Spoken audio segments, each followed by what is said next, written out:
everyone, welcome to our Build Better event. We're here with Marc Aubry from GreenScapes Landscapes, and he's going to talk to us a little bit about what we should do to get our yards ready this spring, and also give us some tips for setting up our outdoor living spaces. Yes. Take it away, Marc. Well, what do you want to start with?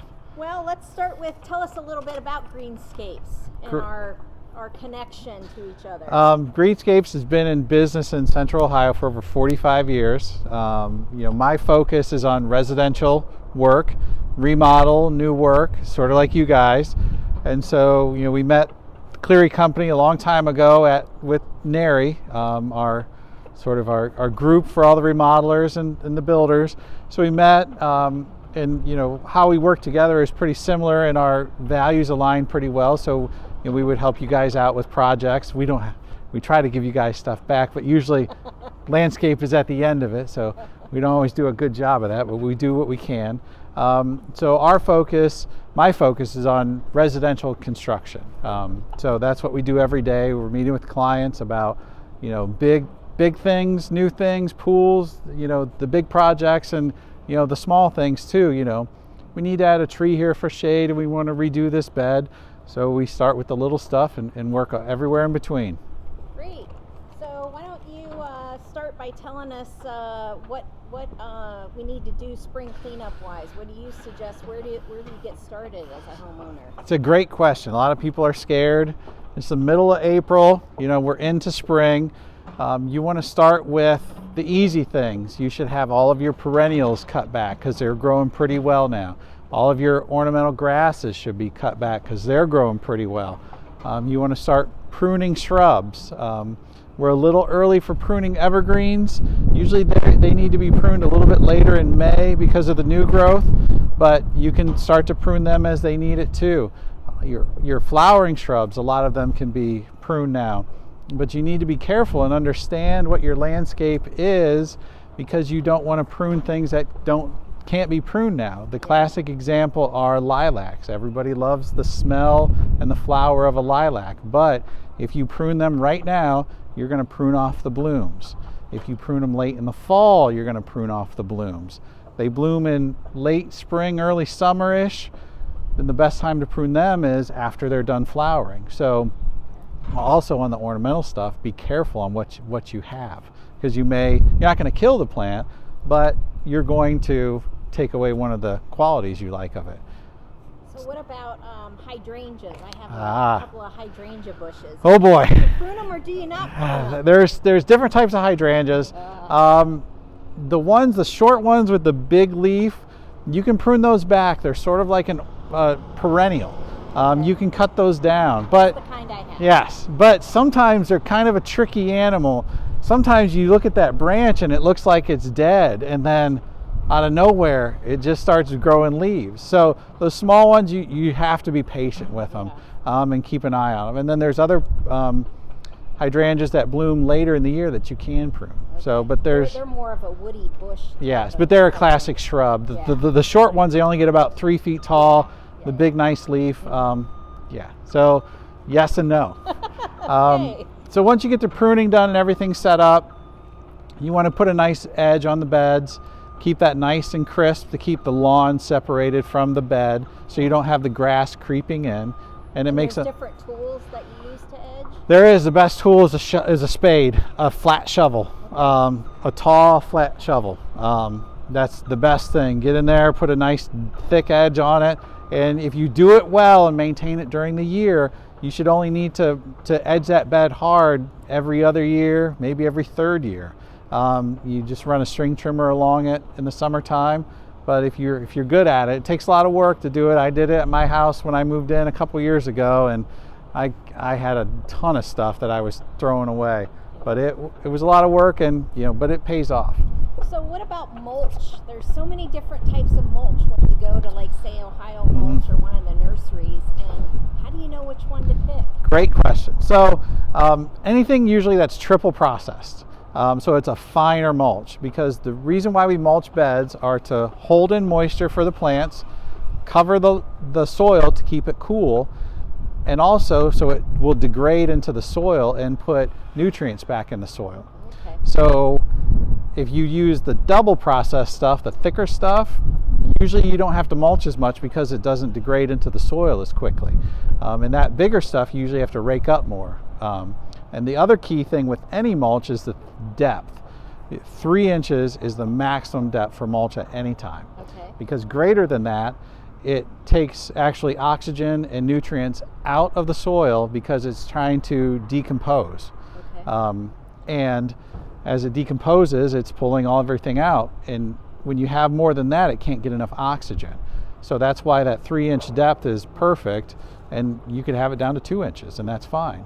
And every once in a while, you need to rake it up. And so, do you recommend mulching every year, every other year, or does it depend on? It depends on the area. For most of our clients, when we do a spring cleanup, usually we estimate like a 1/2 inch of mulch, and just enough to sort of coat it for a little color. So you're not always adding Right. 3 inches. You're not always adding it. Keeping it. So what the goal is to have enough on there so it'll decompose, and then you're just adding a little bit for color each year. Okay. And if you get it just right, you can do that. But you don't want to have 4 inches or more. And the other thing is, around your plants, there should be little to no mulch right underneath the plants, especially like boxwood like you have here. Yeah. Because you want to make sure those roots are growing in the soil. If you have too much mulch on there, those roots will actually start growing into the mulch. And so if we have a drought or something extreme, the root system will dry out, and you'll lose your plants. Okay. So those are some great tips, Mark. So what if, so we're all spending much more time at home these days, and I know families have been cooped up a lot. So if they're trying to like extend their living space and maybe move outdoors, if now that the sun is starting to shine and hopefully the temperatures will start warming up and people want to be outside in their backyards, what can we do to get those ready? That's a good question. So the first thing, just like what you guys do, and even a homeowner, you may not be good at it, but start with a plan of what you want to do. Every good project starts with a plan, and it can be simple as a little sketch where here's my house, here's my patio, I want to add a fire pit over here and put some plants around it. Any sketch to get your thoughts on paper, and then you can start formulating a list of what you need and start to put things together. So you have to start with a good plan. That's great advice. And then, if you're building something or looking at remodeling or changing something in your backyard, how do you come in and out of the house? What doors do you use? Do you come from the garage a lot, or do you come from the other side of the house? Is there a neighbor that sees you that you don't want to see them?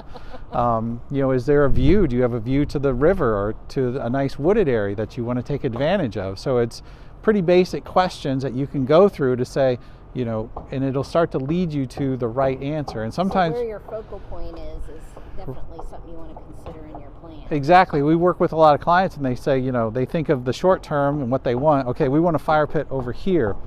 And then we start asking them and challenging them a little bit to say, is this the best solution? And sometimes yes, and sometimes they didn't think about the whole picture of how everything works together, the inside space and the outside space. And I say, well, now I think you should go over there. That's where we thought it would work, but maybe it does work better over here. Okay, great. Anything else you can tell us about outdoor living spaces? Look at the wind. It's kind of a windy day here too. So, how does the wind come in too, and how does the sun shine on everything? Because then you'll know if you should have plants that are more comfortable in the sun or comfortable in the shade. So those sort of environmental conditions as well. My backyard faces southwest, and it just bakes in the middle of the summer. We don't ever use it out there. We're mostly in the front of the house instead of the back. So there's where a little pavilion or a shade tree would work well to give you some shade back there. Yeah, that'd be great. Well, those are some great tips. So we have this space out here that we're working on, and we've got the gravel laid down for our patio. We have our fire pit over here, which is one of a portable one. And last summer, we built this outdoor grill area. So what do you have any suggestions of what we can do next? We got the arborvitae planted out there, so hopefully we'll have some good shade or some good privacy from the neighbors in a year or two. But What else could we do out here, Mark? What No, would you suggest? it's a good thing. It's a good basis to start with. You know, the screening from the road will be nice. The patio space is nice. It's a good size for a lot of events. It flows well from the inside to the outside. You know, the grill island is great. We have a lot of clients ask us about grill islands. We do a lot of them, and they ask us what sort of surface should we use for the top. You know, and they say, you know, this product or that product, and we don't do a lot of this. You know, we're pretty open to what the client wants, but granite is the only thing we will do outside now, because we've tried a lot of different types of man-made products and other pavers and other things that people suggest, but the granite looks the nice, it weathers the best, and it's a natural product, and it took, you know, hundreds of thousands of years to make, so we know it's going to last. Right. You know, the biggest thing out here is you have a good basis of a landscape, but it's the color and it's the impact for the summertime, which is when people will be here.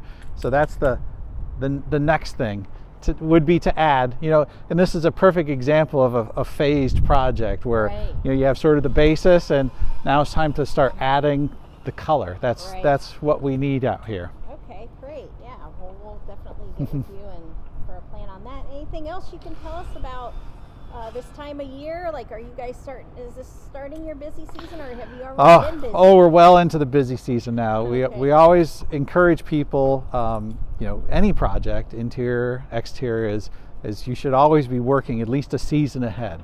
So if you're expecting to get your project in the springtime, call us in the fall or the winter, because in the springtime, you know, we're already full with other projects that we've already been working on for now. So we're really scheduling clients into the summer now, which not everybody likes to hear that, but that's, you know, we need the time to get through the design phase and, you know, picking the materials and then getting you on the schedule. So, you know, just how is your timeline or your like we're you know, about 8 weeks ish getting through our design phase before we can start on a project. And that's usually we're about, you know, from the first time we talk until the time we get through, you know, design and materials and contract, and then waiting until it starts. It's usually somewhere around 8 weeks, which is pretty normal for a quality contractor of any type. Right. Yeah, because you want to do your homework and dot your I's and cross your T's before you start working. Yeah, I always encourage people. I said, you're not going to hurt my feelings if you want to change this plan. It's a lot easier to erase lines on a sheet of paper than to tell the guys out here that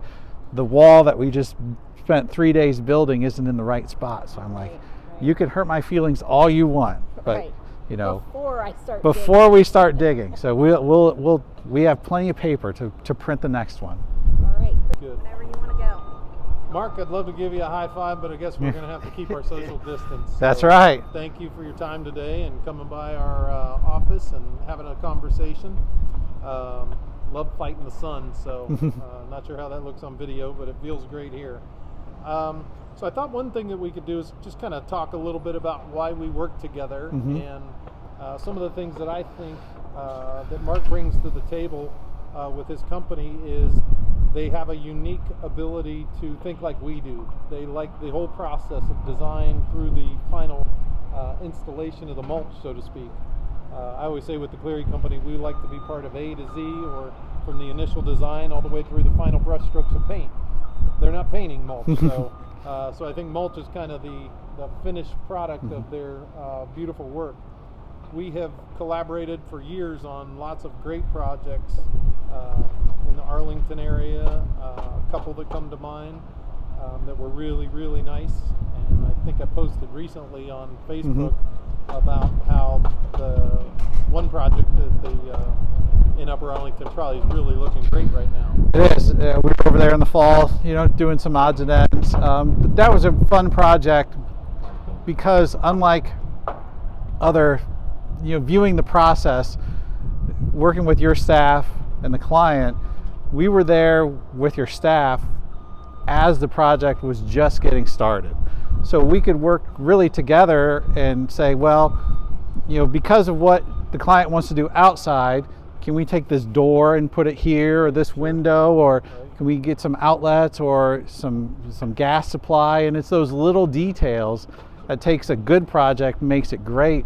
And it's nice working with people who, you know, respect what we do. And as we can talk, you know, I'm not just changing a layout of the house or the windows just because I want it. You know, well, the client would like this to happen. In order to make the flow happen, can you work with this on the inside? And we really talk through the process and say, well, yeah, this would work better if we did this and turn this, which in the inside, it didn't really matter if it was concept A or concept B, but because of how everything mixes together, it would really be better to go this direction. And now that it's done, you see how all that really works together.